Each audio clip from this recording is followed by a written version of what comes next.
बिस्मिल्लाहिर्रहमानिर्रहीम। मेरे बच्चों, हमने लास्ट क्लास में इन्वेस्टमेंट प्रॉपर्टी को हम देख रहे थे और हमने इन्वेस्टमेंट प्रॉपर्टी में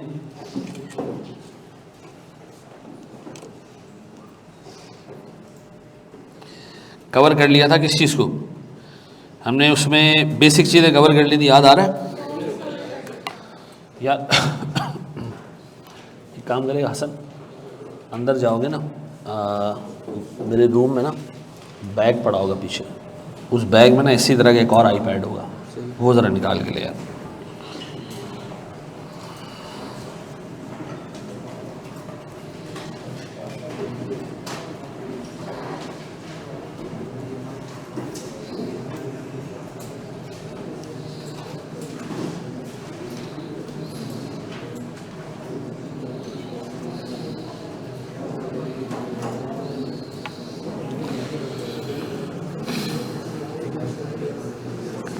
हाँ जी, मैंने आपको एक थ्योरी में सवाल दिया था कल, इन्वेस्टमेंट प्रॉपर्टी वाला, याद आ रहा है कुछ? देखो, ऐसा सवाल किसी भी अटेम्प्ट में उठ के आ जाएगा।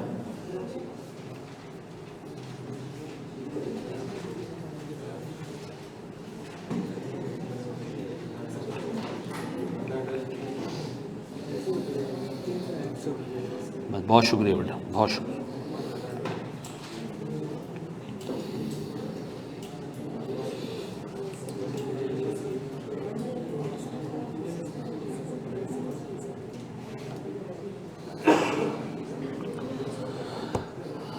आ जाओ यार,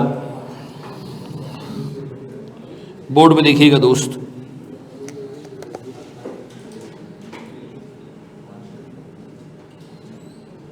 यहां तक हमने कवर कर लिया था ना। अच्छा, कल मैंने आपको एक सवाल दिया था, उसमें मैंने आपको ये बताया था कि एक कंपनी मिसाल के तौर पे एक प्रॉपर्टी खरीदती है और वो प्रॉपर्टी है डिस्प्यूटेड और कंपनी को उसका पोजेशन ही नहीं मिलता, ना कंपनी उसको इस्तेमाल कर सकती है, ना किसी को रेंट पे दे सकती है, ना बेच सकती है, कुछ नहीं कर सकती है। तो इसका मतलब इकोनॉमिक बेनिफिट्स नहीं है हमारे पास, इस वक्त हमारे कंट्रोल में नहीं है एसेट, तो मैं उसको रिकॉर्ड नहीं कर सकता। क्यों? Economic benefits are not probable. फिर क्या हुआ? हमने सर उस प्रॉपर्टी को ख़रीदने के लिए एक रेयर किस्म का मटेरियल दिया है, ठीक है जी, एक रेयर किस्म का जो है वो मेटल हमने दिया है, कैश में पेमेंट नहीं किया है और उसकी वैल्यू भी अभी तक मालूम नहीं हो रही है। फिर क्या हुआ? वैल्यू मालूम हो गई, लेकिन अभी भी कंडीशन पूरी नहीं हुई। कंडीशन पूरी कब हुई सर? जब हमें गवर्नमेंट ने या कोर्ट ने क्लियर कर दिया कि जी आप केस जीत चुके हैं। तो फिर अब हमने कहा जी अब इकोनॉमिक बेनिफिट्स भी प्रॉबेबल हैं और नंबर 2 कॉस्ट भी जो है वो रिलायबली मेजरेबल है। तब हमने जाके क्या किया? इन्वेस्टमेंट प्रॉपर्टी को अपनी बुक्स में रिकग्नाइज किया। ऐसा है। अच्छा भाईजान, जो मैं थ्योरी के सवाल दूंगा ना, याद रखना, ICAP का एग्जामिनर किसी भी चीज़ के ऊपर थ्योरी का क्वेश्चन पूछ सकता है, ठीक है जी। कोई इमेजिन भी नहीं कर सकता होगा कि FAR2 में एक टॉपिक है डेफर्ड टैक्स का, उस पर एग्जामिनर किसी अटेम्प्ट में उठा के थ्योरी पूछ लेगा, ठीक है जी। 2 अटेम्प्ट पहले उसने 8 नंबर की थ्योरी पूछ ली उठा के, कोई इमेजिन भी नहीं कर सकता, क्योंकि वो इतना कोर किस्म का प्रैक्टिकल न्यूमेरिकल टॉपिक है, उस पर एग्जामिनर ने थ्योरी पूछ ली। तो जो चीज़ें पढ़ते जा रहे हो, थ्योरेटिकली चीज़ों का रट्टा नहीं मारना है, लेकिन दिमाग में चीज़ें पॉइंट्स रखने हैं, ऐसा। अच्छा जी मेरे प्यारे बच्चों, कल हमने ये पढ़ा था कि कॉस्ट में क्या क्या चीज़ें शामिल होती हैं। एक परचेज प्राइस थी हमारे पास, इमीडिएट और present value of deferred consideration, transaction cost थी, चाहे अपने एम्प्लॉय को पे करें चाहे आप एक्सटर्नल पार्टी को पे करें, लीगल प्रोफेशनल चार्जेस, सर वो डॉक्यूमेंटेशन के चार्जेज हों, लीगल वेटिंग चार्जेज हों, किसी भी किस्म के लीगल चार्जेज हों। फिर हमने देखा था वन टाइम प्रॉपर्टी टैक्सेज है, वो हमने देखना है, और रिकरिंग नेचर का टैक्स हमने नहीं लेना, ऐसा। और फिर हमारे पास क्या था जी? रिप्लेसमेंट, अगर मेजर टाइप की है, मेजर नेचर की है, तो फिर हम उसको क्या करेंगे? कैपिटलाइज करेंगे, और जो माइनर नेचर की उसको इमीडिएटली एक्सपेंस आउट कर देंगे, ऐसा है। अच्छा मेरे प्यारे बच्चों, एक स्टेप, जी मेरा बच्चा अभी बता रहा हूँ, ठीक है, बड़े एक स्टेप आगे दोस्त। अब हम जा रहे हैं जनाब, आज हमारे जो है वो इफेक्टिवली 5 एक्सेप्शंस हैं जो हमने देखनी है कि कॉस्ट में हमने नहीं डालनी। क्या देखनी है हमने? 5 एक्सेप्शंस। सबसे पहले अपने पास हेडिंग डालो जनाब, एक्सेप्शंस। जी मेरा बच्चा, कौन से? Notation charges. अच्छा ये भी ज़रा सुन लो, नोटेशन चार्जेस होते क्या हैं। आपने अक्सर बेशतर किसी जगह पाकिस्तानी कम्युनिटी में पढ़ा होगा, ये चूँकि हम अंग्रेज़ की जो है ना वो अभी तक जूतों के नीचे हैं, तो फोटोकॉपी का कॉन्सेप्ट होता था, ठीक है जी। फोटोकॉपी का ट्रू कॉपी का कॉन्सेप्ट क्या होता है कि आप कोई डॉक्यूमेंट जमा करा रहे कोर्ट में या किसी भी कॉम्पिटेंट अथॉरिटी के पास, तो ओरिजिनल नहीं जमा कराओगे, क्या करोगे, कॉपी जमा कराओगे। तो पाकिस्तान में ये कानून है कि जब आप कॉपी जमा कराते हैं ना, तो वो जाते हैं किसी ऐसे बंदे के पास, किसी ऐसे वकील के पास जो ज़रा रिस्पॉन्सिबल बंदा हो, जिसको गवर्नमेंट ने ना नोटेशन की जिम्मेदारी दी हो, ठीक है जी। आप सिटी कोर्ट चले जाओ, वहाँ बाहर वकील बैठे होते हैं, आप उनको कहो जी ज़रा इस पर स्टैम्प मार के दे दें कि ये कॉपी क्या है, ओरिजिनल है, ये ओरिजिनल को देख के ये कॉपी बिल्कुल ओरिजिनल की कॉपी है, ये कोई फेक कॉपी नहीं है, ठीक है जी। तो आप जाएं वकील के पास, वो आपकी ओरिजिनल कॉपी देखेगा, फोटो कॉपी देखेगा और ठप्पा मार के दे देगा और आपसे पैसे ले लेगा। ये कहलाते हैं नोटेशन चार्जेस। आपने जगह जगह पढ़ा होगा ना, नोटरी पब्लिक, ये वो चार्जेस होते हैं, ठीक है। तो ये भी क्या है, लीगल चार्जेस हैं, इनको भी क्या करना है हमने, कैपिटलाइज करना है, कहानी खत्म, ऐसा। अच्छा जी, अब बता जी हमारे पास कुछ एक्सेप्शंस हैं, बोर्ड पे देखिएगा दोस्त, और बहुत तमीज़ तरीके से इसको हमने कवर करना है। अल्लाह के वास्ते ज़रा ध्यान देना सर। मुझे एक बात बताएं, मैं आपके सामने एक चीज़ रख रहा हूँ, स्टार्टअप कॉस्ट। क्या चीज़?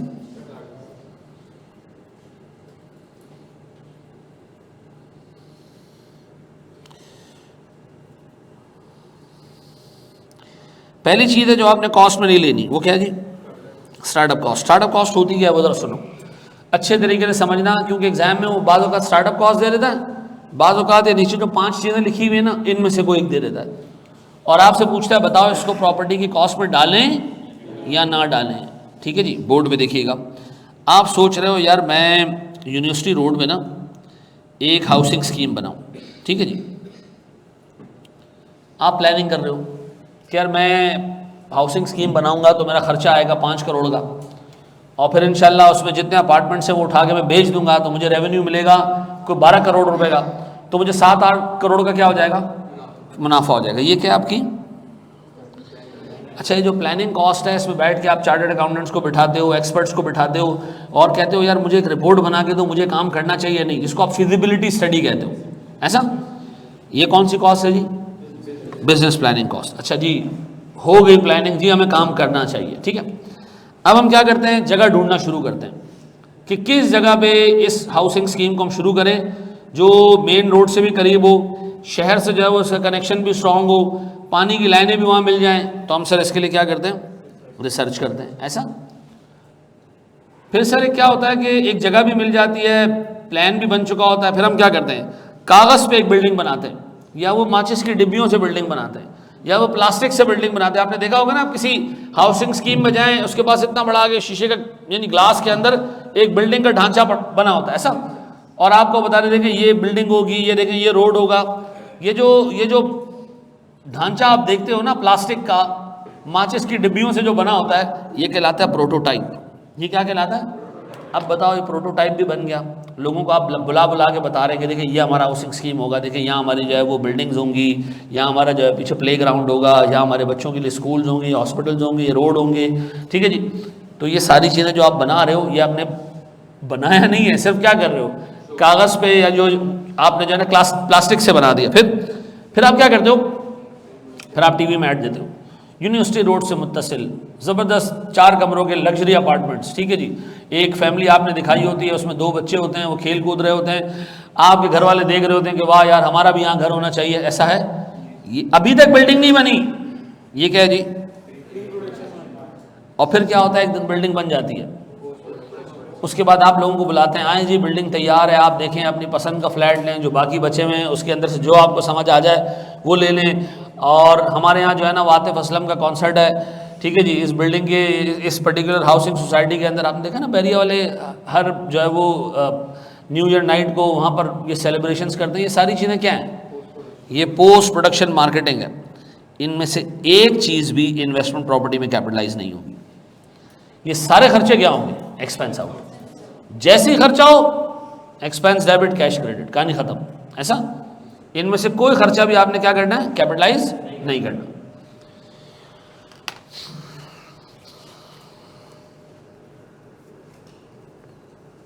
IAS 23 में हमने रिसर्च कॉस्ट को कैपिटलाइज किया था। अब एक चीज़ नोट करना प्यारे भाई, ये रिसर्च कॉस्ट खुदा के वास्ते ये सॉइल सर्च करने के लिए और इस तरह की चीज़ों के लिए नहीं है। स्टार्टअप का मतलब होता है मार्केटिंग करना, लोगों को घेरना, ये उसकी रिसर्च कॉस्ट है। ठीक है हाशिर भाई, हैं अभी आएगा, सब आएगा, सारी चीज़ें आएंगी कि करेंगे।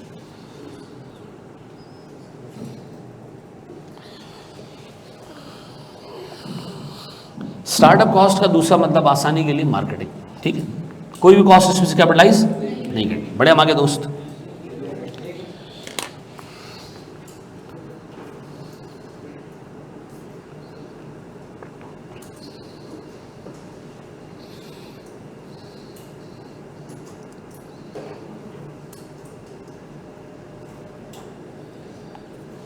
बड़े हम आगे।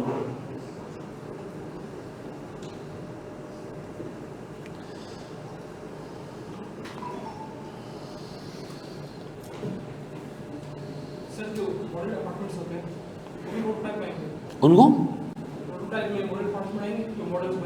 नहीं, मॉडल अपार्टमेंट्स तो प्रॉपर्टी का हिस्सा है ना, तो बन गए ना, वो तो एसेट ही बन गया ना। ठीक है ना, ये कौन से ये प्रोटोटाइप में आता क्या है, वो प्लास्टिक का जो सेटअप बनाता है। ठीक है जी, और आजकल तो प्लास्टिक का सेटअप भी नहीं बनता है, बड़ी सारी स्क्रीन लगी होती है, 3D वो होता है, मूवी अंदर बनी होती है, आप जाओ, ठीक है जी, आपको माउस दिया होता है। ठीक है, आप में से कोई इस्लामाबाद में रहता हो तो पार्क यू सिटी चला जाए, उन्होंने एक प्लास्टिक का सेटअप भी बनाया हुआ बड़ा सारा, और इस तरह का 3D एनिमेशन भी बनाई हुई। आप माउस लो, उसको बिल्डिंग को यूँ घुमाओ, ठीक है जी, तो आप देखते जाओ। ठीक है जी, और मजाल है कि प्रैक्टिकली ऐसी बिल्डिंग बन जाए, वो सब ड्रामे होते हैं। ऐसा है, आगे बढ़े। दूसरी चीज़ मेरे प्यारे बच्चों, एबनॉर्मल लॉसेस। कौन से लॉसेस? ये लिस्ट कौन सी बन रही है? जो कॉस्ट आपने कैपिटलाइज नहीं करनी, ऐसा। अच्छा जी, ये एबनॉर्मल लॉसेस जब आएगा ना, जब कंस्ट्रक्शन हो रही हो। क्या इन्वेस्टमेंट प्रॉपर्टी कंस्ट्रक्ट हो सकती है? हाँ भाई, सीधी सी बात है, बिल्कुल कंस्ट्रक्ट हो सकती है यार। एक बिल्डिंग है, कंस्ट्रक्ट ही होगी ना, ज़मीन से होगी कि थोड़ी, ऐसा है। अच्छा, हमारा बिजनेस ऐसा हो सकता है कि हम खरीद के बेचते हो, लेकिन ऐसा भी हो सकता है कि हम बना के बेचते हो, ऐसा। अच्छा, बोर्ड भी देखिए, हमने क्या किया, एक बिल्डिंग कंस्ट्रक्ट हो रही थी, हमने 50,000 ब्लॉक्स खरीदे, या से 60,000 हमने ब्लॉक्स खरीदे। ठीक है जी, कितने ब्लॉक्स खरीदे?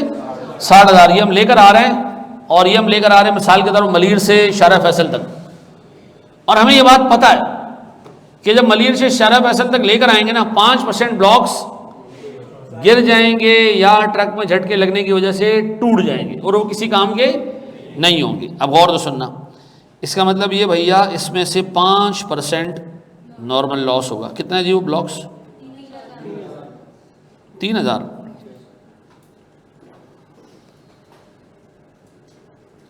अच्छा, अज्यूम करते हैं कि एक ब्लॉक 70 रुपए का है। कितने का? तो जो 3,000 ब्लॉक्स टूटेंगे, हम कह रहे हैं ये तो रूटीन है भाई, ये तो जिस तरह के रास्ते में खड्डे हैं, 2 लाख, ये तो नुकसान होना ही होना है।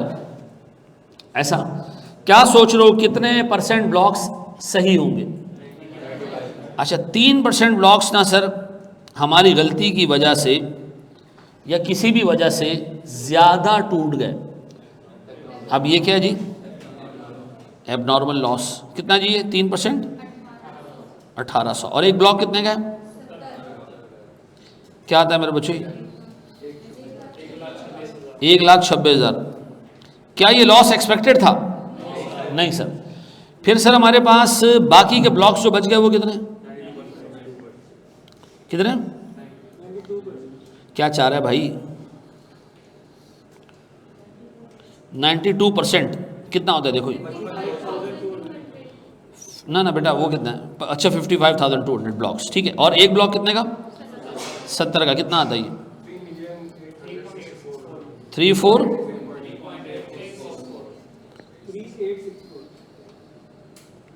ऐसा मेरे बच्चों। अब बताओ टोटल ब्लॉक्स थे कितने के? 4.2 मिलियन के। ऐसा है, उसमें से ये तो अच्छे ब्लॉक थे जो बिल्डिंग तक पहुंच गए, ये ऐसे ब्लॉक थे जो हमें लग रहा था कि ख़राब हो जाएंगे, टूट जाएंगे, और ये वाले ब्लॉक्स तो नाजायज़ ख़राब हुए हैं, ये नहीं होने चाहिए थे, ये नहीं होने चाहिए थे, ऐसा ये नहीं होने चाहिए थे। अब बताओ, गौर तो सुनना, हम क्या करें। स्टैंड कहता है जनाब आप CWIP या बिल्डिंग को करें डेबिट, कितने से, इस अमाउंट से जो बिल्डिंग तक ब्लॉक्स पहुंच गए, और जो नॉर्मल लॉस है वो, क्योंकि ये आपको पता था कि ये खर्चा, ये लॉस होगा ही होगा, तो आप इसको बिल्डिंग का पार्ट बनाएं, ये नुकसान नहीं है, इसको एसेट में कैपिटलाइज करें। गलती जो है, नुकसान है, वो कौन सा पार्ट है, वो एबनॉर्मल लॉस है। इन दोनों को जरा ऐड करो, 4.07 मिलियन, 4.074000, और बाकी एबनॉर्मल लॉस कितना, क्या ये हम बिल्डिंग की कॉस्ट में डाल रहे हैं, नहीं सर। बाकी हम क्या कर रहे हैं, हमने 42 लाख रुपए के ब्लॉक्स खरीदे, 40,74,000 के ब्लॉक्स प्रॉपर्टी पे लग गए या अलाउड थे कि टूट जाएं। ये 1,26,000 के ब्लॉक्स ना, ये अलाउड नहीं थे, ये ब्लॉक्स गलती से टूटे, ये ब्लॉक्स किसी भी रीज़न से टूटे, ये हमारी औकात से ज़्यादा का लॉस था, ये अलाउड नहीं है। अच्छा, अगर ये अलाउड होता और ये कैपिटलाइज हो जाता तो फिर ये इन्वेस्टमेंट प्रॉपर्टी वक्त के साथ साथ जैसे डेप्रिशिएट होती तो डेप्रिसिएशन एक्सपेंस के तौर पे रिकॉर्ड होता, जबकि लॉस अभी का है, और ये लॉस ऐसा है कि आपसे एक्सपेक्ट नहीं किया जा रहा था, तो इस लॉस को कभी रिकॉर्ड होना चाहिए आज। तो हम इसको क्या करेंगे, अब नॉर्मल लॉस को कहाँ डाल देंगे, P&L में डाल दोगे, और नॉर्मल लॉस को क्या करोगे, CWIP में डाल दोगे। CWIP का मतलब है इन्वेस्टमेंट प्रॉपर्टी, ठीक है जी, ऐसा है, ये नोट करें सर, शाबाश।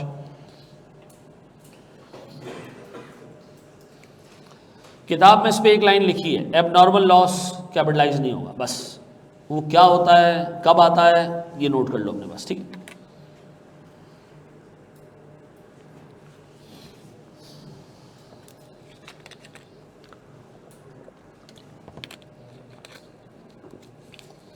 अगर सर गाड़ी का एक्सीडेंट हो गया तो तब भी अब नॉर्मल लॉस है। हाँ, नॉर्मल लॉस का मतलब क्या है, एक्सपेक्टेड लॉस। अब ऐसा लॉस जो कि एक्सपेक्टेड नहीं था, किसी भी रीज़न से हो सकता है, कोई टेंशन वाली बात नहीं है। बड़े हम आगे दोस्त,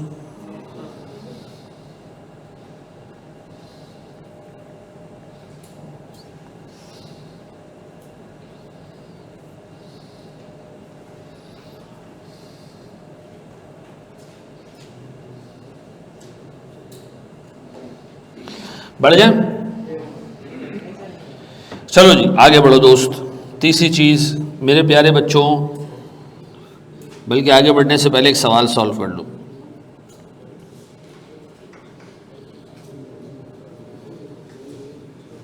खुद ही करना है इसको।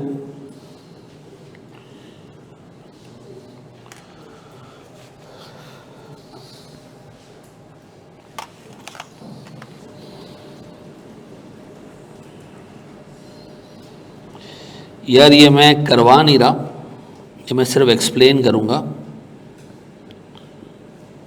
ये मैंने रख दिया इसका सॉल्यूशन आपके सामने, ऐसा है, आ गया पूरा, नहीं सॉरी, करा ही देता हूँ मैं, रुक जाओ। आलिया मुझे बेटा अपना वो ट्रैकिंग नंबर दे दो या डिटेल से दो ज़रा।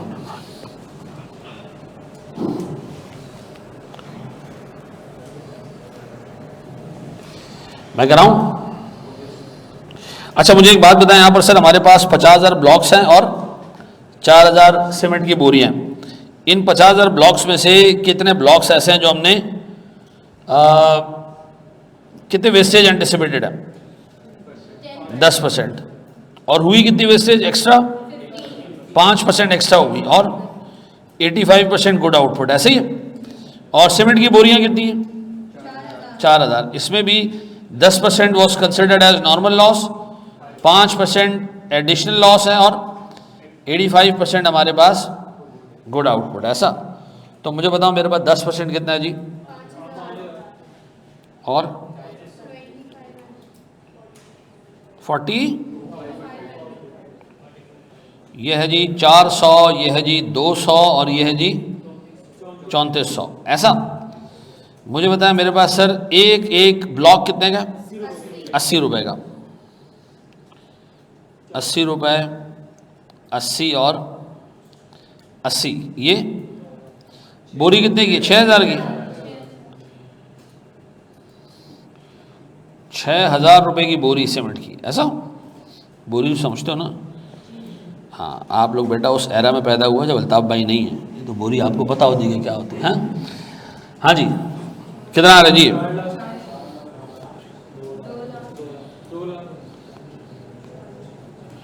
ये 3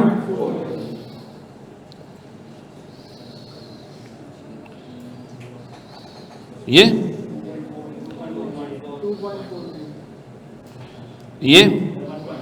1.2 मिलियन और ये 20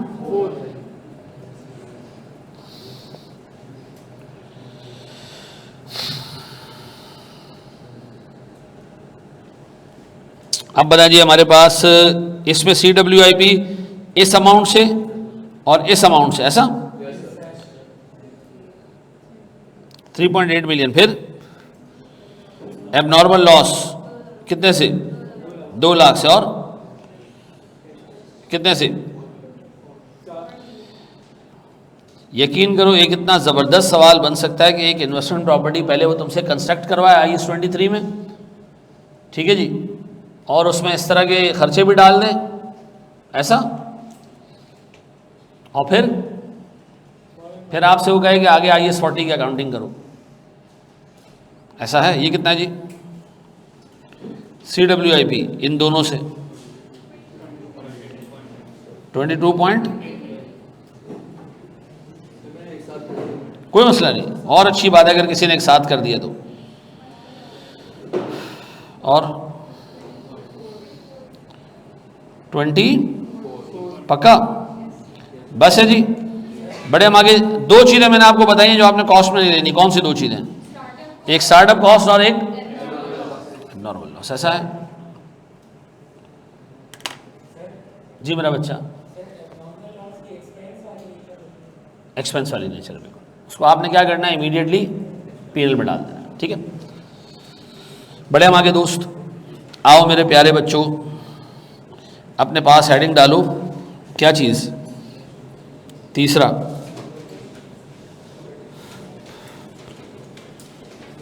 initial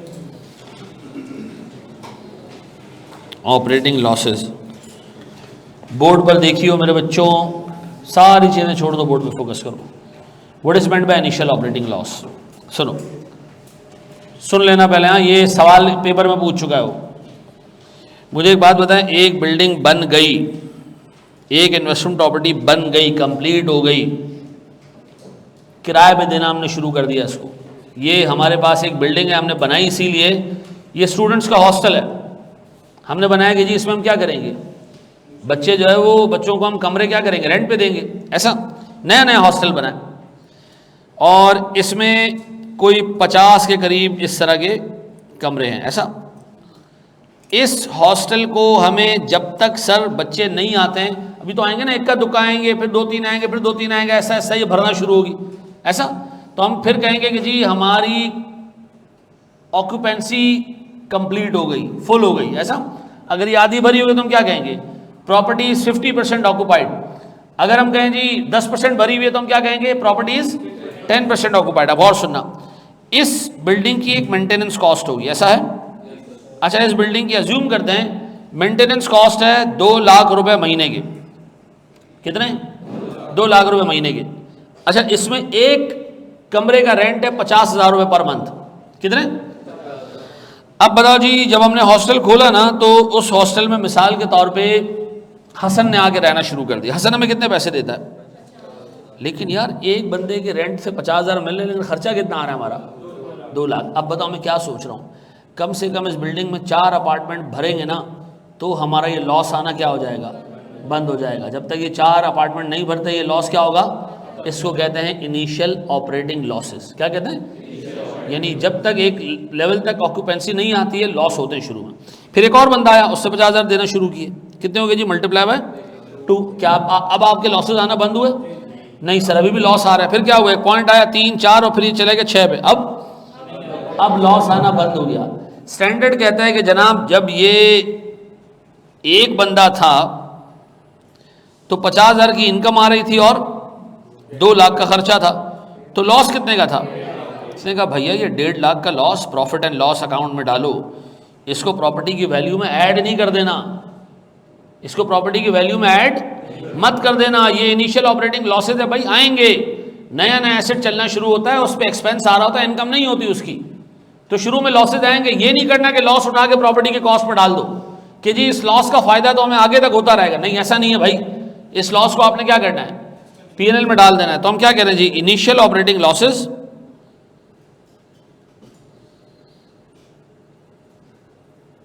due to lack of income are charged to P&L। इसको आप प्रॉपर्टी की वैल्यू में ऐड मत कर देना, ऐसा है। ये बात समझ आती है? ये कॉपी कर लें सर।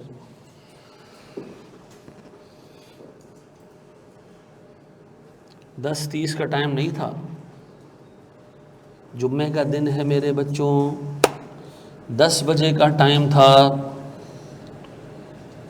ये अनाउंस भी हुआ था ना कल।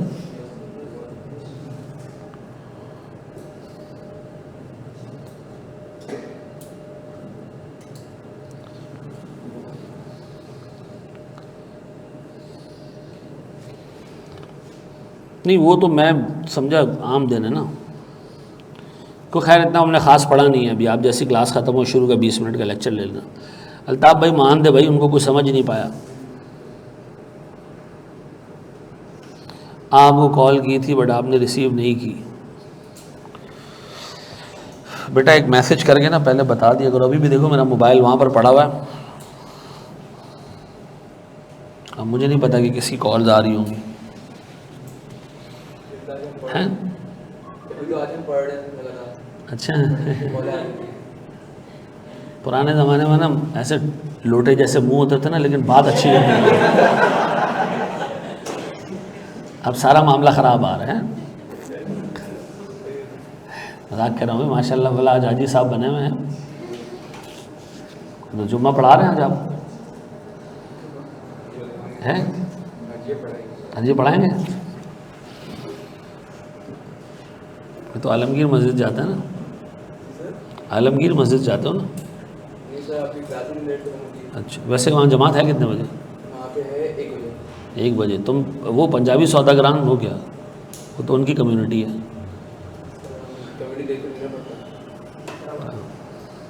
उस मस्जिद में नहीं भी नहीं मैं कोई 150 निकाह अटेंड की होंगी।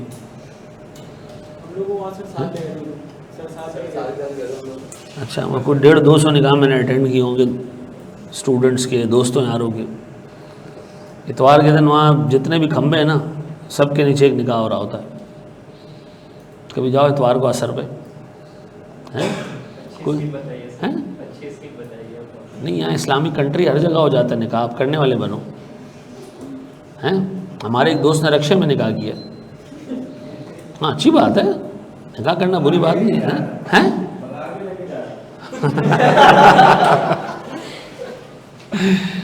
नहीं उसके घर वाले नहीं मान रहे थे, उसने रक्षे में कर लिया हैं। एक गवाह उसमें मैं था, एक गवाह उसने वो होटल पे चाय बेचने वाला था, चाय सर्व करा था, उसको बोले इधर आ भाई, ये निकाह हो रहा है इस तरीके से, कबूल है कबूल है कबूल है, हो गया निकाह है ना। मैं तो अपने बेटे को भी बोला है कि बेटा हाँ दिल करे शादी करना, सामने वाले नहीं मान रहे हो रक्षे में ले आना मेरा बच्चा। गवाह क्या होने चाहिए? क्रेडिबल होने चाहिए। ये किसने लिख दिया भाई? गवाह होने चाहिए, बस ये रिक्वायरमेंट है हैं?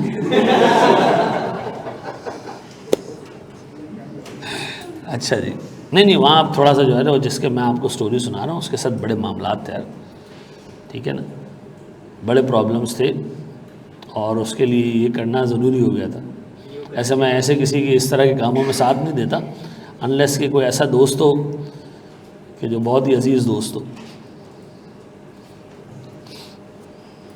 कोई दोस्त आपके पास आए ना और वो कहे कि यार मैंने ये काम कर दिया, उस वक्त आप क्या करते हो उससे?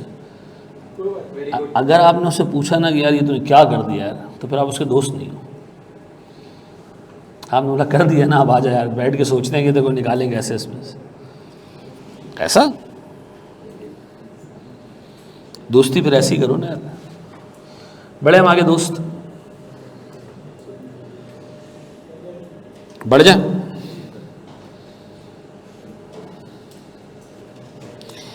इनिशियल ऑपरेटिंग लॉस हो गया सर हमारे पास। एक स्टेप आगे जाते हैं हम प्यारे भाई। अच्छा जी, एक चीज़ तो हम वैसे पढ़ चुके हैं, ये मैं रिकॉल कर रहा हूं दोबारा, वह जनाब इंटरेस्ट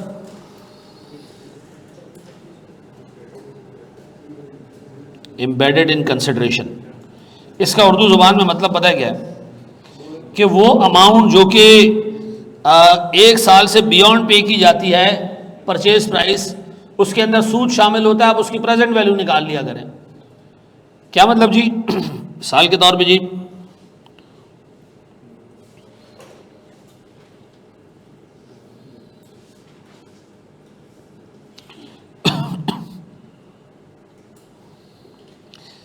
ये देख ले जी, ये कहते जी Jazz limited acquired a property for rental income for ₹600,000। 6 lakh की प्रॉपर्टी खरीदी हमने। इसमें तो पहली इंस्टॉलमेंट 3 लाख की हमने कब दे दी? 1 जनवरी 2022 को पहले दिन ही दे दी। डन, ऐसे ही है। फिर सेकंड इंस्टॉलमेंट 1,60,000 की हमने 1 साल बाद पे करनी है, एट द एंड ऑफ 2022। और रिमेनिंग जो थर्ड इंस्टॉलमेंट है वो कब पे करनी है? 2000, यानी 6 लाख रुपए की अमाउंट है। हमने ये जीरो पे कुछ अमाउंट पे की, कितने की? 3 लाख। आधी अमाउंट हमने यही दे दी। फिर 1 साल पे हमने पे किए कितने? 1,60,000। तो बाकी कितने रह गए? 6 लाख में बाकी कितने रह गए? 1,40,000। पक्का? अब बताओ जी, आपने प्रेजेंट वैल्यू निकालनी है किस रेट से? प्रेजेंट वैल्यू क्यों निकालनी है? क्योंकि स्टैंडर्ड ये कहता है कि जनाब एनीथिंग बियॉन्ड 12 मंथ्स और बियॉन्ड 12 मंथ्स, इसमें भी वो कह रहा है सूद शामिल है, इसमें भी सूद शामिल है।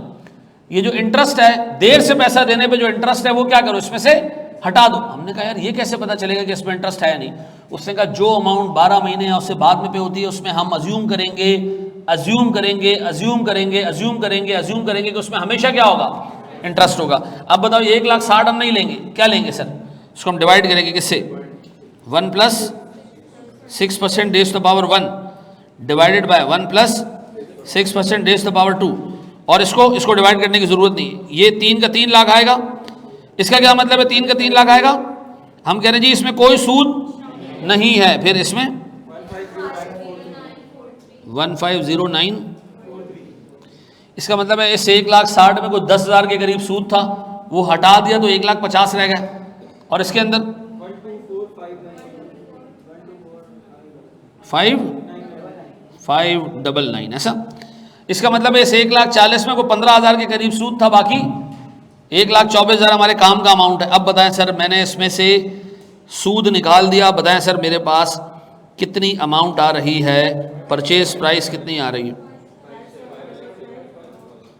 इन सबको ऐड कर दो, कितना? 5,799।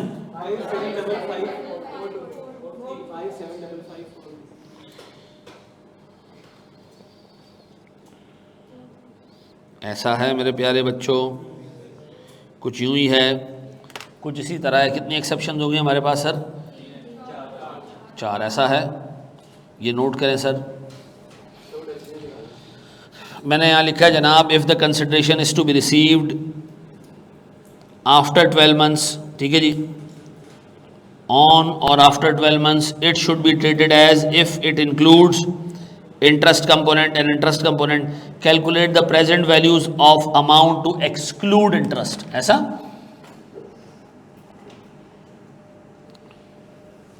हेडिंग शो कर दें। हर सिनेरियो में अकाउंटिंग में अगर आपको किसी एसेट के लिए पैसे देने और वो पैसे कहाँ जा रहे हैं, 12 महीने या उससे आगे, ये स्टैंडर्ड नहीं, हर स्टैंडर्ड में तुम्हें क्या निकालनी है? प्रेजेंट वैल्यू निकालनी है। ठीक है जी। अगर मैं इन्वेंट्री खरीद रहा होता तो तब भी यही ट्रीटमेंट करना था।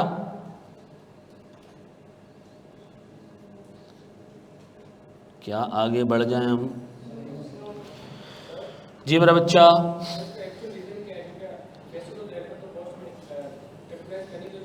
देखो मेरी एक बात सुनो, एक बंदे के पास आप जाते हो, आप कहते हो जी मुझे ये एसेट चाहिए कैश पे, वो कहता है ये जी 500 रुपये का, आप कहते हो मैं पैसे 2 साल बाद दूंगा, तो क्या वो तब भी आपको 500 में देगा? नहीं, वो क्या करेगा, आपको बताएगा कि नहीं इसकी वैल्यू 700 है। तो अब अगर तुम इसको 700 पे रिकॉर्ड करोगे ना तो ये गलत बात है।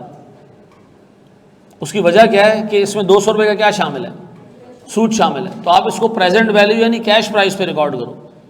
जो 200 रुपये ऊपर दे रहे हो वो तो सूद है, वो थोड़ी कैपिटलाइज होना चाहिए इसके अंदर। इस एसेट की लाइफ है 5 साल और सूद तुमने कितने सालों का देना है, 2 सालों में दे दोगे। तो अगर इसमें डाल देते तो क्या होता, और सूद की वजह से अमाउंट क्या हो जाती, कैपिटलाइज हो जाती, और कितने सालों पे एक्सपेंस आउट होती, जितनी इस एसेट की लाइफ है, गलत हो जाता हो। तो याद रखिएगा कि आपने कभी भी इंटरेस्ट एसेट की कॉस्ट में कैपिटलाइज नहीं करना अनलेस के एसेट को कंस्ट्रक्ट करने में जो इंटरेस्ट आ रहा है एज पर IAS 23 वो कैपिटलाइज हो जाए। ठीक है जी। अब अदरवाइज एक बंदा कहेगा यार ये एसेट है, मैं इसको ख़रीदना चाह रहा हूँ, पैसे में दूंगा क़यामत के दिन, और पैसे होंगे 2 बिलियन रुपए, और इस एसेट को हम क्या करें 2 बिलियन रुपए पे रिकॉर्ड कर लें। नहीं भाई नहीं, याद रखना स्टैंड कहता है जनाब जो कैश प्राइस है ना चीज़ को उस पर रिकॉर्ड होना चाहिए, जो उसकी जेन्युइन वैल्यू है। फिर एक और चीज़ में हम आपको कहता हूँ, एक बंदा इसको कैश पे खरीदे, एक बंदा इसको 2 साल के क्रेडिट पे खरीदे, क्या दोनों बंदों की बुक्स में सेम वैल्यू पे रिकॉर्ड होगा? होना चाहिए सेम वैल्यू पे। क्यों? एक जैसा एसेट है सर, एक जैसे इकोनॉमिक बेनिफिट्स हैं, तो अलग अलग वैल्यू उसूलन नहीं आनी चाहिए, ऐसा? जी मेरा बच्चा, जायज़ का क्या मतलब है? मतलब जैसे दुकानदार कहते भाई अभी देगा तो ये रेट है, बाद में देगा तो थोड़े ज़्यादा चार्ज करो, हाँ, तो ये जायज़ है? मतलब ये इस्लामिक व्यू पॉइंट से बिल्कुल जायज़ है भाई। मुराबहा इसी तरह होता है, बिल्कुल सही कहा, इस बच्चे ने सही से इस्लामिक फाइनेंस पढ़ी है। कहाँ से पढ़ ली बेटा तूने? Very good. मुराबहा में यही होता है कि एक बंदा कैश पे चीज़ खरीदता है और डेफर्ड क्रेडिट टर्म्स पे बेच देता है। कैश पे खरीदा 5 रुपये का एक खिलौना, और आपको कहा आप ले लो, आप 6 रुपये में ले लो, पैसे भले आप 2 महीने बाद दे देना, ये सूद नहीं है, हैं? एंट्रीज पास कर लो ना भाई। IP डेबिट कितने से, और कैश कितना दिया हमने शुरू में? 3 लाख, बाकी ये 2 अमाउंट्स पेबल है ना, ये 2 कितनी है देखो 2,75,000 ऐसा है मेरे बच्चों। इजारा लीज़ है बेटा, लीज़, किराए पे कुछ चीज़ देना इजारा कहलाता है। मुदारबा होता है जब एक बंदा पैसे लेकर आता है, दूसरा बंदा मेहनत करता है, ये मुदारबा है। मुदारबा, मुराबहा, इजारा और मुशारका इस पार्टनरशिप। ठीक है जी, ये भी MFA में पढ़ोगे मनुष्यों हैं, ये MFA में इस्लामिक फाइनेंस है भाई। हाँ, हमारे कोर्स में कंप्लीट नहीं है, बस एक तकाफुल क्या होता है। अभी यार यहाँ हम एक नया पेंडोरा बॉक्स खोल देंगे।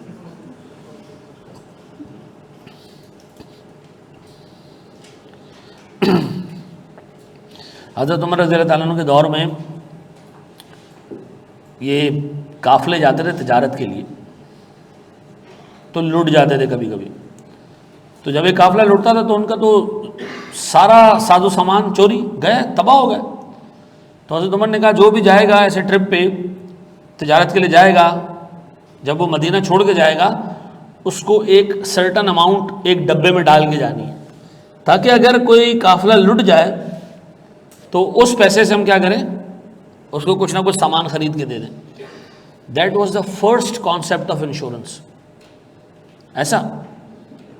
और आपको पता है ना कि हज़रत उमर रज़ी अल्लाह तआला अन्हु के मुशीर कौन थे हैं? ये सारे हुकूमत चलाने के मशवरे उनको कौन देता था? मौला अली देते थे। हज़रत उमर रज़ी अल्लाह अन्हु का कॉल है ना कि अली नहीं होते तो उमर हलाक हो जाता, ऐसा। तो ये वहाँ से इंश्योरेंस का कॉन्सेप्ट शुरू हुआ। तो फिर आज मुल्ला क्यों इंश्योरेंस को हराम कहता है? क्योंकि इस डब्बे में जो पैसे पड़े होते थे वो इस्लामिक स्टेट में उसी डब्बे में ही रहते थे। बाद में जो है ना वो आए लोग फरंगी, उन्होंने इस पैसे को निकाल के सूद पे लगा दिया।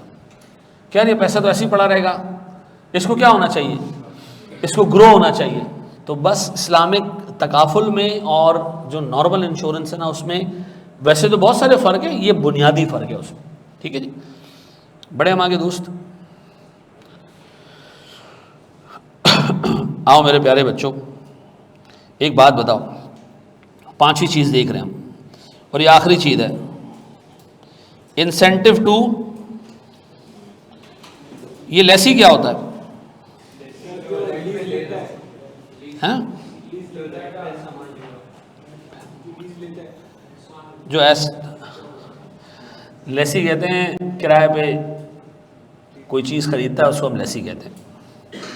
बोर्ड पे देखो दोस्त, यहाँ देखो सर, एक बिल्डिंग बनी, और सुनो और सुनो सुनो सुनो, एक बिल्डिंग बनी, ये मैंने बिल्डिंग बना दी, ये आईपी बन गई, मेरा ऑब्जेक्टिव ही किराए पे देना है इसको। ठीक है जी, मैंने हसन को कहा, हसन यार ये हॉस्टल है स्टूडेंट्स का, तू यहाँ आ जा मेरे पास। हसन ने कहा नहीं मैं तो मलीर में हॉस्टल में रहता हूँ सर, ज़रा सुकून है वहाँ पर। मैंने कहा यार मैंने ये हॉस्टल खोला है, मैं तेरा टीचर हूँ, इतना मेरा हक बनता है, तू मलीर से उठ यहाँ आ जा। हसन ने कहा अभी कौन सामान लाएगा सर? मैंने कहा कोई टेंशन नहीं है, यहाँ सामान लाने का सारा खर्चा मैं करूँगा, आपकी सारी रीलोकेशन कॉस्ट मैं पे करूँगा। रीलोकेशन कॉस्ट आपकी आ जाएगी हसन 500 रुपये की। सामान है ही क्या आपका? 2-3 जोड़ी कपड़े हैं, 1-2 मोजे होंगे, जूते हैं, उठा के ले आएंगे, कोई टेंशन नहीं, रक्शे में डाल के 500 रुपये लेगा वो। और सुनो, हसन ने कहा यार एक और मसला है। मैंने कहा वो क्या? उसने कहा मलीर में मैं जिस हॉस्टल में रहता हूँ ना, उधर मेरा अग्रीमेंट है कि अगर मैंने दरमियान में छोड़ा ना तो वो अदर पेनल्टीज़ के अलावा मुझसे 1000 रुपये और लेगा पेनल्टी के तौर पे। मैंने कहा अदर पेनल्टीज़ क्या हैं? उसने कहा बस वो मैं आपको नहीं बता रहा। 1000 रुपये की क्या लगेगी इस पर? किस चीज़ की? मैंने कहा ये भी मैं पे कर देता हूँ, तुम टेंशन नहीं लो, तुम आने वाले बनो। हसन ने कहा वो तो सही है सर, लेकिन वो जो मलीर में हमारा हॉस्टल है ना सर, उस बंदे ने मुझे लैपटॉप भी दिया हुआ है। मैंने उससे पूछा ये तेरा मालिक मकान है कोई और है? तो अब्बा के घर में रहता है और अब्बा ने सारी चीज़ें दिलाई हुई हैं और तुमने उसी को जो है मालिक मकान बनाया हुआ है। तो इसने कहा सर मुझे कोई इंसेंटिव भी दो ना, कोई एसेट दे मुझे। ठीक है जी, मैंने कहा चलो आ जाओ, तुम्हें हम लैपटॉप भी लेके दे देते हैं। अब बताओ ये सारी कॉस्ट इंसेंटिव है किसको? कि भाई आ जाए यहाँ रहने के लिए। इस कॉस्ट का क्या करना चाहिए? नहीं नहीं नहीं नहीं नहीं, ऐसा नहीं है। इस कॉस्ट को करना चाहिए कैपिटलाइज, और इसको एक्सपेंस आउट होना चाहिए किस पे? जितने टेन्योर के लिए हसन को आप यहाँ बुला रहे हो, जितने टाइम का अग्रीमेंट है। हसन आपके पास आ जाता है 3 साल का अग्रीमेंट करता है, तो इस कॉस्ट को कैपिटलाइज होना चाहिए, इन्वेस्टमेंट प्रॉपर्टी में नहीं, अलग से। और क्या करना चाहिए फिर? इसको 3 सालों पे आहिस्ता आहिस्ता एक्सपेंस आउट करना चाहिए। ये बनता कितना है टोटल? 3,500। इसको 3600 कर लें। आप बताओ कितना बन रहा है? 3600। ऐसा तो मैं इसको कैपिटलाइज करूं किस नाम से? आईपी के नाम से नहीं, मैं इसको कैपिटलाइज करूंगा इंसेंटिव टू लेसी। एसेट है ये, कितने से और कितने से? ये एसेट है, क्योंकि सेंट कहता है इसके फायदे आपको पूरे लीज टर्म में होते रहेंगे, एक दिन का फायदा नहीं। अभी अभी एक्सपेंस आउट नहीं करो। अब बताओ ये मैंने ईयर 0 पे बुक किया, पहले साल के एंड में मैं क्या करूंगा? इसको मैं आहिस्ता आहिस्ता एक्सपेंस में डालूंगा। एक्सपेंस डेबिट कितने से? 1200 से, और इंसेंटिव टू लेसी कितने से? 1200। ऐसा इसको अल्लाह के वास्ते आईपी में मत डाल देना, इसको अलग से एक एसेट बनाओ और उसको क्या करो, जितने टाइम का सर ये लीज एग्रीमेंट, प्रॉपर्टी की लाइफ तो 20 साल होगी यार, प्रॉपर्टी में डाल दोगे तो कितने सालों पे डेप्रिशिएट होगा, फिर तो गलत हो जाएगा ना। इसको आपने क्या करना है, अलग से एसेट बनाए, और अलग से एसेट बनाने के साथ साथ इसको आहिस्ता आहिस्ता क्या कर दें। आप बताओ, मैंने आपको 5 चीज़ें बता दी, अब मुझे बताया मैंने आपको 5 चीज़ें जो बताई हैं वो क्या क्या बताई हैं। पहली चीज़ सर हमने स्टार्टअप कॉस्ट में देखा, business planning cost, research cost, prototype की cost, pre production marketing, post production marketing, सब expense out. Abnormal loss expense out, normal loss IP में कैपिटलाइज होगा। ठीक है जी। फिर हमने पढ़ा जनाब हमारे पास इनिशियल ऑपरेटिंग लॉसेस। सर एक आईपी जो है वो शुरू में कम रेंट दे रही होगी, मेंटेनेंस की कॉस्ट ज़्यादा होगी, शुरू में जो लॉसेज आ रहे हैं पीएल में डालो, प्रॉपर्टी में ऐड नहीं कर देना। फिर हमने पढ़ा जी हमारे पास अगर कंसिडरेशन डेफर्ड है तो प्रेजेंट वैल्यू निकालना ताकि उसमें से सूद की अमाउंट हट जाए। फिर हमने देखा जनाब हमारे पास अगर इंसेंटिव हम दे रहे लेसी को, अल्लाह के वास्ते इस किराएदार को दिए जाने वाले इंसेंटिव को इन्वेस्टमेंट प्रॉपर्टी में कैपिटलाइज मत करना, इसको अलग से कैपिटलाइज कर देना, और जितने टाइम का अग्रीमेंट है आपका इस लेसी के साथ, इस किराएदार के साथ, आप उस किराएदार के हिसाब से उस एग्रीमेंट के हिसाब से उसको आहिस्ता आहिस्ता एक्सपेंस आउट कर देना। ऐसा है मेरे बच्चों। सर ब्रोकरेज अगर परसेंटेज पे गिवन हो तो टोटल वैल्यू का लेंगे जी मेरे बच्चों। अगर ये दूसरे साल में छोड़ दो आफ्टर तो फिर क्या करेंगे इसका? जो बचा होगा हम एक्सपेंस आउट कर देंगे, खत्म। हाँ बड़े हम आगे दोस्त, उसका डेप्रिसिएशन बिल्कुल बुक होगा यूसुफ। बड़े हम आगे दोस्त, शाबाश शाबाश शाबाश मेरे बच्चों, छेती छेती।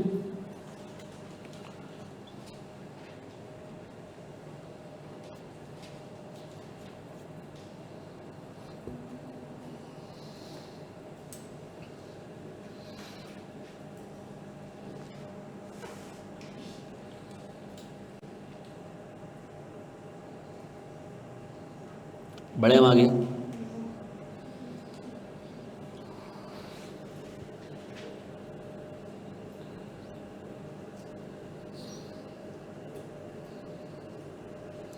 इसलिए कि बेटा ये आपको अगले 3-4 साल तक फ़ायदा देगा, इसको इमीडिएटली एक्सपेंस आउट मत करना। जी मेरा बच्चा,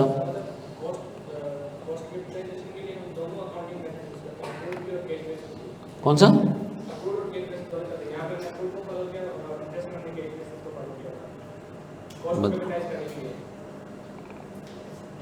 कॉस्ट को कैपिटलाइज करने के लिए अक्रूड मेथड और कैश मेथड से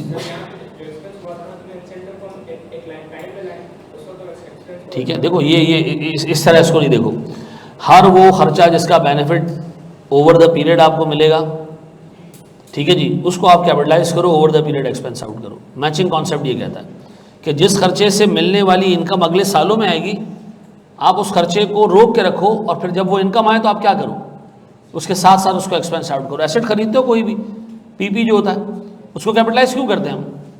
इसलिए कि हमें पता होता है कि ये आगे के सालों में इनकम जनरेट करके देगा। तो स्टैंड कहते हैं मैचिंग कॉन्सेप्ट के चक्कर में आप क्या करें, इसके एक्सपेंस को रोक के रखिए। कब तक? जब तक आपको जो है वो इसका बेनिफिट मिले। ऐसा अब बताओ, मैंने एक फ्रिज खरीदा, मैं एक आइसक्रीम की दुकान चलाता हूँ, कैपिटलाइज करूँ या एक्सपेंस आउट कर दूँ? कैपिटलाइज करूँ। क्यों? क्योंकि मुझे ओवर द पीरियड इसका फायदा होता रहेगा जब तक मेरे पास ये एसेट चलेगा। ऐसा आइसक्रीम की सेल्स बढ़ेगी। अब बताओ, मैं एक डॉक्टर हूं या मैं ऐसे एक मेडिसिन कंपनी हूं, मैंने एक फ्रिज खरीदा, मैंने कहा ये मैं एक डॉक्टर को गिफ्ट करूंगा। क्या करूंगा? गिफ्ट करूंगा। वो हमसे दवाइयां खरीदता है, इतने अरसे हमारे साथ उसने काम किया, ये मैं उसको गिफ्ट करूंगा। अब बताओ, इस पर्टिकुलर एसेट से आपको बेनिफिट मिलेगा अगले सालों में? हम कहते हैं नहीं, कोई डायरेक्ट बेनिफिट नहीं है। ठीक है जी, तो हम क्या करते हैं, गिफ्ट्स एंड गिव अवेज को इमीडिएटली एक्सपेंस आउट कर देते हैं।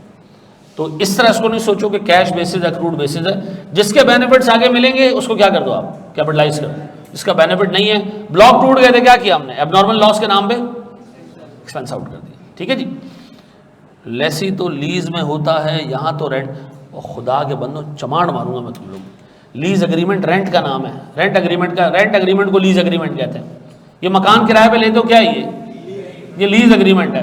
ये नीचे हमने जनरेटर किराए पे लिया, क्या है ये, लीज एग्रीमेंट है। ठीक है जी। रेंटल एग्रीमेंट को लीज एग्रीमेंट कहते हैं। ऐसा है। आगे बढ़ो मेरे बच्चों, मैं आपको दे रहा हूं सर एक सवाल। अच्छा, एक छोटी सी चीज और बता रहा हूं, IAS 40 से रिलेटेड नहीं है, जनरल बात है, जितने भी एसेट्स हैं उनसे रिलेटेड। ठीक है जी। बोर्ड पे देखिएगा, बोर्ड पे देखना मेरे बच्चों। टैक्सेस ऑन एक्विजिशन, ये सिर्फ IP से रिलेटेड नहीं है, ये सबसे रिलेटेड है, जितने भी एसेट्स हैं। बोर्ड पे देखना मेरे प्यारे बच्चों, गौर सुनना। अज्यूम करें सर मैं ये iPad मंगवा रहा हूँ सर से UK से, मिसाल दे रहा हूँ सर, और ठीक ठाक iPads मंगवा रहा हूँ, कोई 200-250 iPads मंगवा रहा हूँ, डन है। अब बोर्ड पे देखना, सर UK से मैंने खरीद के मैंने सर उसको जहाज पर डाला, यहाँ पाकिस्तान ले आया। पाकिस्तान लाया तो जैसे ही सर ये जहाज़ उतरा, कस्टम वालों ने मुझे पकड़ लिया। मैंने कहा जी इस पर कस्टम ड्यूटी देनी पड़ेगी। क्या देनी पड़ेगी? अब आप सिर्फ एक चीज़ सोचो, सिर्फ एक चीज़ सोचो, जितनी चीज़ें मैं लिखूंगा ना उनके बारे में एक चीज़ सोचो, ये जो पैसा मैं खर्च कर रहा हूँ क्या ये मुझे वापस मिलेगा या नहीं, ये सोचना, ठीक है? सुनना। मैंने कस्टम ड्यूटी पे की 10,000 रुपये। उसने कहा जी एडवांस इनकम टैक्स दें। मैंने कहा इनकम टैक्स तो इनकम पे होता है मनुष, ये तो अभी मैंने चीज़ खरीदी है। उसने कहा जब तू पाकिस्तान में घुसेगा ना और तू उसको बेचेगा फिर कभी हाथ नहीं आएगा, अभी टैक्स दे के जा। तो मैंने कहा भाई जब बेचूंगा तो मैं हाथ आ जाऊंगा ना यार, कोई टेंशन थोड़ी है। उसने कहा नहीं, आप जैसे लोग जब ये सामान लेके घुसते हैं मुल्क के अंदर, फिर आप चले जाते हैं इलाका गैर, लियारी में घुस जाते हो, ठीक है जी, किसी ऐसे इलाके में घुस जाते हो जहाँ से फिर आपको ट्रेस करना पॉसिबल नहीं होता। तो मैंने कहा नहीं यार मैं तो बड़ा अच्छा इंसान हूँ, मैं तो टैक्स वक्त पे पे करता हूँ। उसने कहा ठीक है कोई मसला नहीं, ये जो आप 15,000 रुपये पे कर रहे हैं ना एडवांस टैक्स, ये 15,600 रुपये, जब आप टैक्स पे करने आओगे ना ये 15,600 काट देना। इसको हम क्या कह रहे हैं? Adjustable tax. क्या कहते हैं? बोर्ड में देखना। फिर उसने कहा सर सेल्स टैक्स भी दें। क्या दें? 20,000 रुपये का सेल्स टैक्स। मैंने उसको यूँ किया, मैंने कहा पागल वागल हो गया क्या, मैं तो ख़रीद रहा हूँ, सेल्स टैक्स किस चीज़ का? उसने कहा जो बेच रहा है वो। मैंने कहा बेचा यहाँ थोड़ी है, पाकिस्तान में थोड़ी किसी ने बेचा है, बेचा किसने मुझ पे? वो तो यूके वाले ने बेचा है। उसने कहा वो तो चला गया ना, वो चला गया, मुल्क में पहली दफ़ा एसेट आ रहा है, आप अज्यूम करो हम बेचने वाले, हम का मतलब गवर्नमेंट ऑफ पाकिस्तान, आप इस पर सेल्स टैक्स दें। मैंने कहा रुको, मैंने यूके से ख़रीदा था मिस्टर जेम्स से, मैंने तो टैक्स उसको देना है ना, उससे मुझसे मांगा ही नहीं। तुम कौन होते हो? उसने कहा सर मुल्क में आप कोई चीज़ लेकर आएंगे ना, इंपोर्ट करेंगे ना, आप ऐसे ट्रीट करेंगे परचेज फ्रॉम गवर्नमेंट, और आप उस पर क्या पे करेंगे? सेल्स टैक्स पे करेंगे। मैंने कहा अच्छा चलो मैं सेल्स टैक्स दे देता हूँ 20,000 रुपये। मैंने कहा यार मुझे एक बात बताओ, अब ये जब मैं ये एसेट आगे किसी पे बेचूंगा ये आईपैड, तो मैं उससे भी तो सेल्स टैक्स रिकवर करूंगा। उसने कहा आप रिकवर कर लेना, 20,000 अपने पास रख लेना, बाकी हमें वापस दे देना। ऐसा? तो मुझे बताओ सर ये कौन सा टैक्स है? सर ये रिकवरेबल टैक्स है, ये कहीं ना कहीं से मैं रिकवर कर ही लूँगा सर। कस्टमर को जब ये आईपैड बेचूंगा उससे 30,000 का सेल्स टैक्स लूँगा, ठीक है जी, 20,000 अपनी जेब में डालूंगा, क्यों? और 10,000 रुपये गवर्नमेंट पाकिस्तान को दे दूंगा। अल्टीमेटली सेल्स टैक्स कौन पे करता है? कस्टमर। मर, उसके नाम में ही क्या है? मर। अल्टीमेटली सेल्स टैक्स वो पे करता है, ठीक है जी, ये याद रखना, अल्टीमेट सेल्स टैक्स कस्टमर पे करता है और कोई पे नहीं करता। ये दरमियान में पे कर रहे होते हैं, एक सेल्स टैक्स पे करता है, जब वो दूसरे को बेचता है उससे रिकवर कर लेता है, फिर करते करते करते अल्टीमेटली कस्टमर के हाथ में जाता है, वो आगे देखता है बेचने के लिए, उसको फिर याद आता है तो मैंने इस्तेमाल करना है। तो जो एंड यूज़र है अल्टीमेट सेल्स टैक्स उसी को देना है। ऐसा? आप गौर से देखना। अब मुझे एक बात बताएं, कस्टम ड्यूटी हो गया, एडवांस टैक्स हो गया, सेल्स टैक्स हो गया, अब स्पेशल ड्यूटीज़। उसने कहा जी स्पेशल ड्यूटी लगती है 5,000 की, वो दें। मैंने कहा ये क्यों? उसने कहा जो आईपैड आप लेके जा रहे हो इस पे बच्चे ख़राब होते हैं, या आप दोगे बच्चों को सारा दिन गेम खेलेंगे, उनकी आंखें ख़राब होंगी, गवर्नमेंट ऑफ पाकिस्तान ऐसी चीज़ को डिस्करेज करता है। अब मैं उसका मुंह देख रहा था, मैंने कहा अच्छा। अब मैंने कहा यार ये तो तुमने बता दिया कि एडवांस इनकम टैक्स जब मेरी टैक्स लायबिलिटी बनेगी तो आपने कहा वहाँ से एडजस्ट कर लेना, सेल्स टैक्स आप कह रहे हैं अपने कस्टमर से रिकवर कर लेना, कस्टम ड्यूटी का क्या करूँ और स्पेशल ड्यूटी का क्या करूँ? गौर सुनना। तो कस्टम वाले ने मेरे कंधे पे हाथ रखा, उसने कहा आप ये पूरा कस्टम का सेटअप देख रहे हैं? मैंने कहा जी। कैसा लगा आपको? मैंने कहा बहुत अच्छा लगा। उसने कहा इसको आपके अब्बा नहीं चलाते हैं, ये कस्टम ड्यूटी और स्पेशल ड्यूटी से इनकी तनख्वाहें पे होती हैं, तो अगर ये भी आप पे करो और आपको वापस मिल जाए तो फिर इनको कौन चलाएगा? मैंने कहा अच्छा, तो इसका मतलब है कस्टम ड्यूटी वापस, स्पेशल ड्यूटीज़ वापस। अब बताओ इसमें से कौन से टैक्स हैं जो वापस मिल जाएंगे? तो उनको हम अपने पास ऐसे रिकॉर्ड करेंगे, सेल्स टैक्स रिसीवेबल डेबिट कितने से? 20,000। एडवांस टैक्स रिसीवेबल डेबिट कितने से? और बाकी बाकी हम एसेट की वैल्यू में डाल देंगे। कितने? ये दो हमें वापस नहीं मिलेंगे, नहीं मिलेंगे, वापस नहीं मिलेंगे, नहीं मिलेंगे। जो टैक्स आप एक दफा पे कर दो एक्विजिशन के टाइम पे और वो वापस आपको ना मिले, वो आपने क्या करना है? तो क्या मैं ये वर्डिंग्स यूज कर सकता हूं? ऐसा टैक्स जो ना तो रिफंडेबल हो, ना तो एडजस्टेबल हो, ना ही रिकवरेबल हो। ना तो रिफंडेबल हो, ना एडजस्टेबल हो। रिफंडेबल का मतलब आप सर आज फ्लाइट लेके जाए ना सर किसी अच्छे मुल्क, सिंगापुर चले जाओ, ठीक है जी, वहाँ शॉपिंग वॉपिंग करें, आप सेल्स टैक्स कटता रहेगा। लेकिन जैसे आप पाकिस्तान के लिए दोबारा फ्लाइट ले रहे होंगे ना, आप वहाँ जाके क्लेम कर सकते हैं कि जी मेरा शॉर्ट टर्म स्टे था और मेरे से जो टैक्स कटा है, मैं रेजिडेंट नहीं हुआ का, तो वो आपको इमीडिएटली वो टैक्स रिफंड कर देंगे कि भाई आपने ये जो टैक्स पे किया था ये रिफंड ले लें, वापस ले लें। ये कौन सा टैक्स है? जो टैक्स आप पे करो आपको किसी न किसी सूरत में वापस मिल जाए, वो आपने किसी भी एसेट की वैल्यू में ऐड, चाहे वो इन्वेस्टमेंट प्रॉपर्टी या कोई भी एसेट हो। ऐसा अब बताए कौन से टैक्सेस आपने प्रॉपर्टी की वैल्यू में या किसी भी एसेट की वैल्यू में ऐड नहीं करने?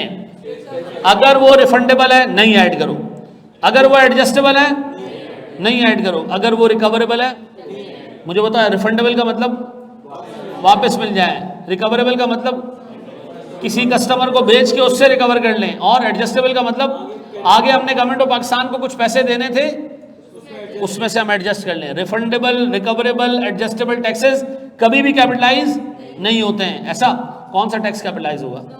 Non refundable and non adjustable and non recoverable, ये सारी कैरेक्टरिस्टिक्स उसमें हो, यानी एक दफा पैसा जाए वापस ना आए, वो आपने क्या करना है? कैपिटलाइज करना है। ऐसा है, ये नोट कर लें सर, शाबाश।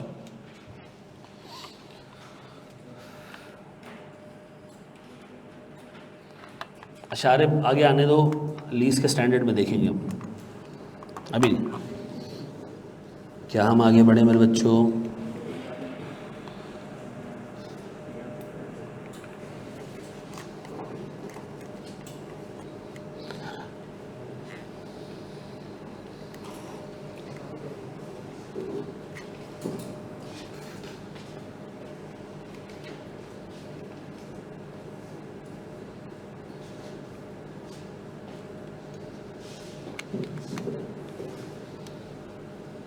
शर्मा क्यों रहा भाई? लगती है किसी की सर्दी, क्या टेंशन है इससे? कोई ये थोड़ी फील होता है कि आप कमतर हो, हैं? ऐसा नहीं कुछ भी। मेरा एक बेटा है, उसको बहुत सर्दी लगती है और दूसरे को नहीं लगती है। तो इसका मतलब ये नहीं कि जिसको नहीं लगती है वो बहुत बहादुर है और जिसको लगती है वो कमज़ोर आदमी है। कोई टेंशन नहीं है, किसी को अच्छा लगता है, किसी को नहीं लगता। किसको? वो तो मजाक करता हूँ यार। तूने क्या वाकई शुरू करा दिया क्या? नहीं। अरे खैर, body structure, temperature, body temperature एक अलग हिसाब होता है। कुछ लोग जो है ना वो ये शो करते हैं कि यार मुझे सर्दी नहीं लगती, मेरे को बहुत बहादुर हूँ। इससे बहादुर होने का कोई ताल्लुक नहीं है यार, जहालत वाली बात है ये। लेकिन फिर भी तू खजूर खाया कर, इससे बॉडी टेम्परेचर बढ़ेगा, ठीक है जी, और कोई मसला नहीं है। है जी? तो मौलाना साहब खजूर खाते हैं आप? कौन से खजूर खाते हैं? अंबर खजूर है ये? अच्छा हो।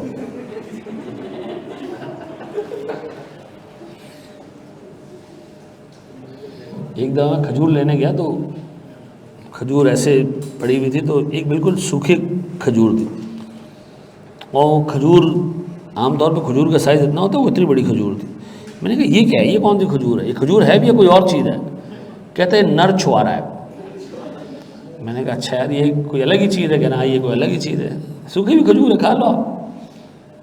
तो ये भी एक खजूर का टाइप है, जैसे आपने अंबर बताया, ठीक है। मबरूम, शौकीन आदमी आप, शौकीन जी। हम तो रमज़ानों में ही खाते हैं बेटा। आप अरीशा मुझे बेटा कॉल कर लें कोई 6 साढ़े 6 बजे, लेकिन जो व्हाट्सएप है ना उसमें अपना नाम अरीशा रहमान ही रखना, ठीक है जी, ताकि वो व्हाट्सएप पे कॉल आती है तो जो भी नाम आपने लिखा होता है ना तो वो सामने आ जाता है, ठीक है जी। अक्सर वेस्टर्न लोगों के नाम आ रहे होते हैं, मिस्टर चोकर। कल मेरे पास कॉल आ रहा था पूरा टाइम, और एक बच्ची की कॉल है, उसमें लिखा girl with curly hair. The hell यार, बड़े हम आगे दोस्त। नहीं, सेल्स टैक्स हमेशा रिफंडेबल नहीं होता, ये ज़रूरी नहीं है, ठीक है। ठीक है, बड़े हम आए, मेरे बच्चों एक सवाल सॉल्व करते हैं। जी मेरा बच्चा, किसका? आम तौर पे कम होता है बेटा, 5-6% होता है, ठीक है ना। नहीं ना, अब देखो पाकिस्तान में यही तो सारा मसला है ना कि कोर्ट मना करती है जिस एक्टिविटी पे टैक्स लग रहा है उसी पे लगाएं। टैक्स इनकम पे या सेल परचेज पे? इनकम टैक्स किस पे? इनकम पे ना, तो मना करती है कोर्ट्स। फिर कोर्ट के पास जाती है गवर्नमेंट, कहती है यार देखो ये हरामखोर भाग जाता है, तो कोर्ट उनसे कहती है ठीक है एक पोर्शन आप पकड़ लो, बाकी क्या करो आप। पाकिस्तान में अगर सही से टैक्स रिकवर होना सिर्फ जोड़िया बाज़ार से, तो ही बहुत है। आपको पता है पाकिस्तान की टोटल जो टैक्स कलेक्शन है उसमें पाकिस्तान में जो सबसे कराची के बाद डेवलप्ड शहर है वो कौन सा है? लाहौर है ना। वो कराची के मुकाबले में 5% भी टैक्स नहीं देता, ठीक है जी। लाहौर से ज़्यादा सर से ये नालू खेत से हो जाता है, टैक्स कलेक्ट रिपोर्ट ना आया था। बहुत बहुत मामलात है भाई पाकिस्तान में। कलमा पढ़ के मर जा बेटा अगर टाइम हो गया तो, रुक जा। एक तो टीचर को बेटा आने का टाइम भी नहीं बताया करो, जाने का भी नहीं बताया करो, कोई मसला नहीं बेटा। अच्छा जी, ये आपका एक सवाल है, होमवर्क है आपका, लेकिन आप इसको देख लें आपने करना क्या है, ठीक है। लाहौर लाहौर है और कराची उसका शौहर है, इंसान का बच्चा बने यार हैं। अभी कोई लाहौर वाला तुम्हें कोई जवाब दे देगा फिर रोगे तुम यार। बोर्ड में देखना, ये कह रहे जी on 1 January 2017 ABC Limited acquired a property intended for generating rental income and long term capital appreciation। क्या है ये? ठीक है जी, इसकी पेमेंट हमने क्या करनी है? 1 जनवरी को उसी दिन कुछ दे दिए, कुछ 1 साल बाद दिए, कुछ 2 साल बाद दिए, ऐसा, और 10% का डिस्काउंट रेट है, तो प्रेजेंट वैल्यू निकाल लोगे।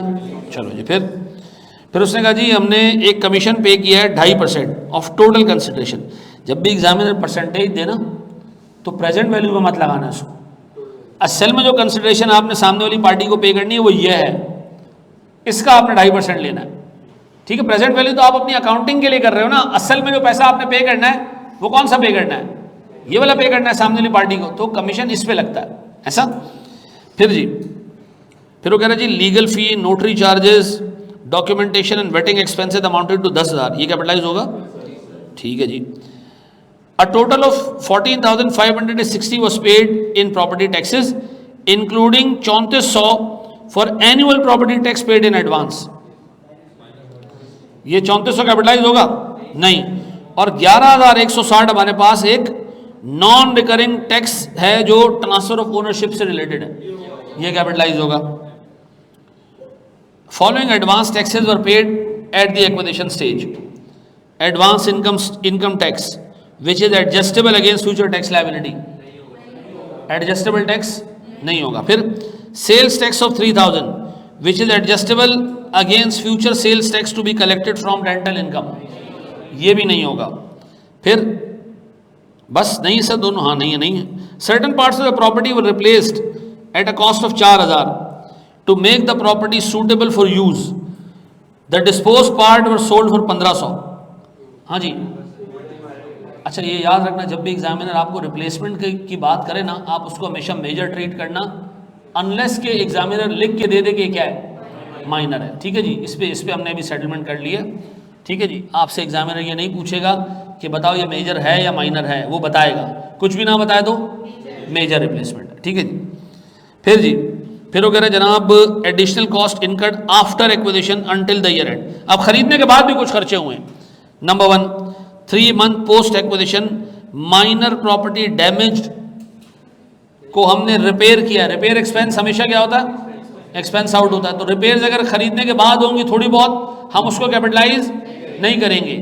ये याद है, बिल्डिंग खरीद ली, कैपिटलाइजेशन खत्म हो गई, अब आपको पता चला जी वो सामने से प्लास्टर टूट रहा है, कलर ख़राब हो रहा है, अब ये जो आप रिपेयर कराओगे ये जनरली एक्सपेंस आउट होते हैं, ये कैपिटलाइज नहीं होते। The company spent 8,000 through out the year on promotional activities and startup expenses, नहीं होगा। अभी हमने पढ़ा स्टार्टअप एक्सपेंस तो कभी भी कैपिटलाइज नहीं होगा। फिर annual maintenance expenses 1,20,000, while rental income for the first year was 1 lakh. Initial operating loss आ रहा है कितने का? 20,000 का। ये रेंटल इनकम 1 लाख भी पीएनएल में जाएगी और ये मेंटेनेंस एक्सपेंस 1,20,000 भी पीएनएल में जाएगा, दोनों पीएनएल में जाएंगे ऐसा। फिर company paid 20,750 in relocation expenses on behalf of tenants and the average tenant expense agreement would cover 10 years. हाँ जी, अलग से कैपिटलाइज करोगे, 10 सालों पे एक्सपेंस आउट करोगे ऐसा।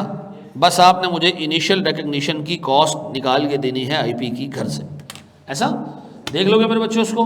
कल फिर आपसे मुलाकात होती है हफ्ते वाले दिन। थैंक यू वेरी मच जी। अभी कॉस्टिंग की क्लास है बिल्कुल, ये मैं उस पर शेयर कर देता हूँ ना, ड्राइव पे शेयर कर देता हूँ।